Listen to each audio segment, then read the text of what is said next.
Assalamualaikum warahmatullahi wabarakatuh. Selamat pagi dan salam sejahtera untuk kita semua. Yang saya hormati Bapak Uus Husni Mahmud, Eskep MSI, selaku dosen mata kuliah Komunikasi Terapeutik Keperawatan, serta teman-teman yang saya banggakan. Puji syukur kita panjatkan kehadirat Tuhan Yang Maha Esa, karena atas rahmat-Nya kita dapat berkumpul dalam keadaan sehat walafiat pada kesempatan hari ini. Perkenalkan, saya Lailatul Arofah yang memandu presentasi kelompok kami yang berjudul Tahapan Komunikasi Terapeutik. Ada pula anggota kami yang pertama yaitu Intan Febrianti, yang kedua Mutia Ananda, dan yang terakhir adalah Sylvie Nuraini. Baiklah, tanpa berlama-lama lagi, mari kita mulai presentasi hari ini. Baik, yang pertama adalah latar belakang. Komunikasi merupakan unsur penting dalam keperawatan karena menjadi dasar hubungan perawat dan pasien. Selain menyampaikan informasi, komunikasi juga berfungsi sebagai intervensi terapeutik yang mendukung penyembuhan fisik dan psikologis. Melalui komunikasi terapeutik, perawat dapat memberi dukungan emosional, membangun kepercayaan, serta menjalin hubungan empatik dan profesional. Proses ini berlangsung terencana melalui 4 tahapan, yaitu prainteraksi, orientasi, kerja, dan terminasi yang saling berkesinambungan dalam mendukung keberhasilan asuhan keperawatan. Selanjutnya ada pengertian komunikasi terapeutik. Komunikasi terapeutik adalah proses interaksi yang terencana, sadar, dan bertujuan antara perawat dan pasien untuk membantu mencapai kesembuhan fisik dan psikologisnya. Melalui komunikasi ini, perawat memberikan dukungan emosional, empati, dan pemahaman terhadap kondisi pasien. Hubungan ini tidak sekedar menyampaikan pesan, tapi juga menjadi alat penyembuhan psikologis yang membangun rasa percaya dan memperkuat proses asuhan keperawatan. Slide selanjutnya yaitu konsep hubungan terapeutik antara perawat dan pasien.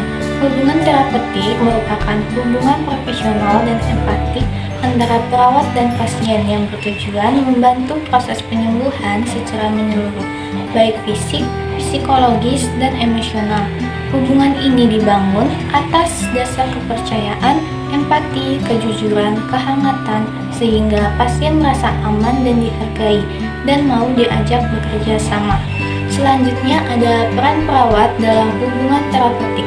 Yang pertama yaitu sebagai pemberi asuhan, caregiver, memberikan pelayanan fisik dan psikologis sesuai kebutuhan pasien. Yang kedua yaitu sebagai konselor, membantu pasien mengenali serta mengelola emosi dan perasaan. Ketiga yaitu sebagai pendidik atau edukator, memberikan informasi dan edukasi kesehatan sebagai sesuai kondisi pasien. Keempat yaitu ada advokat, melindungi hak pasien dan memastikan mereka mendapat perawatan yang layak. Slide selanjutnya yaitu ada tahapan komunikasi terapeutik. Yang pertama ada tahap prainteraksi. Tahap ini merupakan proses persiapan sebelum kontak langsung dengan pasien, di mana perawat mempersiapkan diri secara fisik, mental, dan emosional, serta mengumpulkan informasi tentang kondisi pasien melalui rekan medis, keluarga, atau tim kesehatan. Tujuannya agar perawat memahami latar belakang pasien, mengendalikan emosi pribadi, dan memasuki hubungan terapeutik dengan sikap profesional, empatik, serta bebas prasangka. Tahap selanjutnya yaitu tahap orientasi. Tahap orientasi merupakan awal terbentuknya hubungan terapeutik, di mana perawat memperkenalkan diri, menjelaskan tujuan interaksi, serta membantu pasien merasa aman dan diterima. Hubungan yang dilandasi kepercayaan dan kehangatan menjadi dasar keberhasilan komunikasi selanjutnya. Dengan perawat menggunakan bahasa lembut, sikap terbuka, dan empati agar pasien nyaman dan mau bekerja sama. Tahapan komunikasi terapeutik yang ketiga itu ada tahap kerja. Tahap kerja merupakan inti dari komunikasi terapeutik, di mana perawat membantu pasien mengekspresikan perasaan, mengenali masalah, dan menemukan solusi terhadap kesulitannya.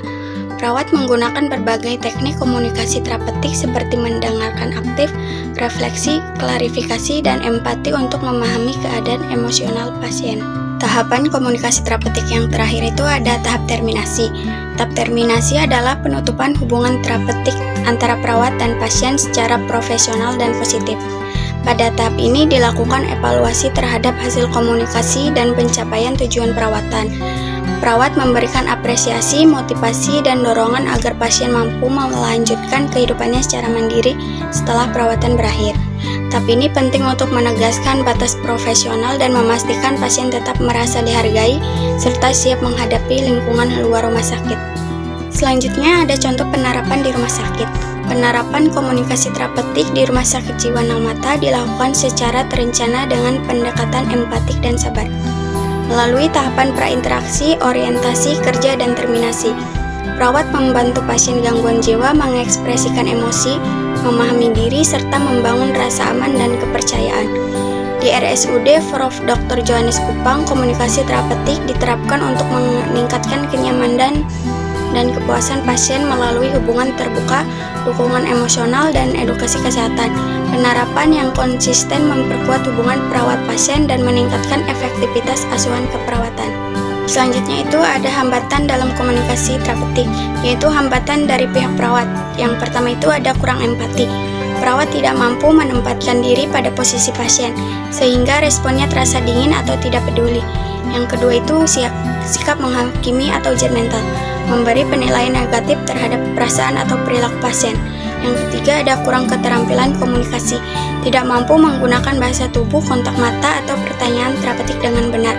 Yang keempat itu terlalu terburu-buru, tidak memberi waktu bagi pasien untuk mengekspresikan diri. Yang kelima itu ada tidak konsisten atau tidak jujur, menimbulkan ketidakpercayaan dari pasien. Yang kedua ada hambatan dari pihak pasien. Kondisi emosional tidak stabil, misalnya marah, takut, malu, atau cemas yang membuat pasien sulit terbuka. Lalu ada gangguan persepsi atau kognitif seperti pasien dengan gangguan jiwa, demensia, atau disorientasi. Ketidakmampuan verbal, sulit berbicara karena faktor fisik misalnya stroke atau bahasa yang berbeda. Lalu ada ketidakpercayaan kepada perawat, pasien menutup diri karena merasa tidak aman. Lalu yang ketiga ada hambatan sosial dan budaya, seperti perbedaan bahasa atau dialek menyebabkan salah paham dalam interpretasi pesan. Lalu ada norma dan nilai budaya berbeda, misalnya ekspresi emosi yang dianggap tidak sopan dalam budaya tertentu. Lalu status sosial atau pendidikan, pasien mungkin merasa inferior atau takut berbicara dengan tenaga kesehatan.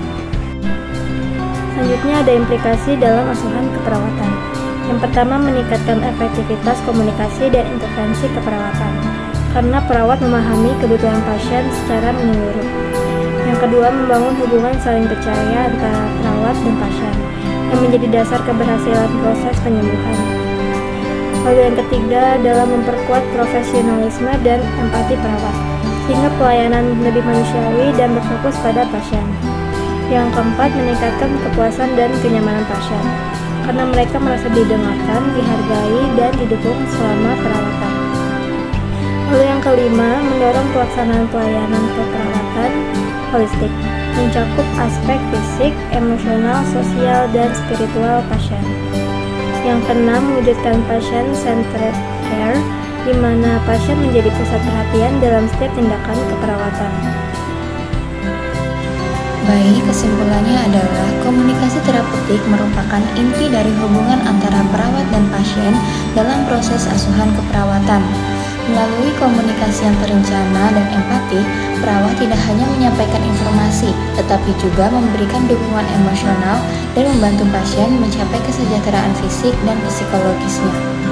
4 tahapan komunikasi yaitu prainteraksi, orientasi, kerja, dan terminasi menjadi dasar pembentukan hubungan yang saling percaya dan profesional. Jika seluruh tahapan diterapkan dengan konsisten, komunikasi terapeutik akan meningkatkan kepuasan pasien, mempercepat proses penyembuhan, serta memperkuat citra perawat sebagai tenaga kesehatan yang humanis dan profesional. Demikian presentasi dari kelompok kami, semoga materi yang disampaikan dapat menambah wawasan kita semua. Saya selaku moderator meminta maaf apabila ada kata-kata yang kurang berkenan. Kami akhiri presentasi hari ini dengan membaca hamdalah bersama-sama. Alhamdulillahirrabbilalamin. Kurang lebihnya mohon maaf. Wabillahi taufiq wal hidayah. Wassalamualaikum warahmatullahi wabarakatuh.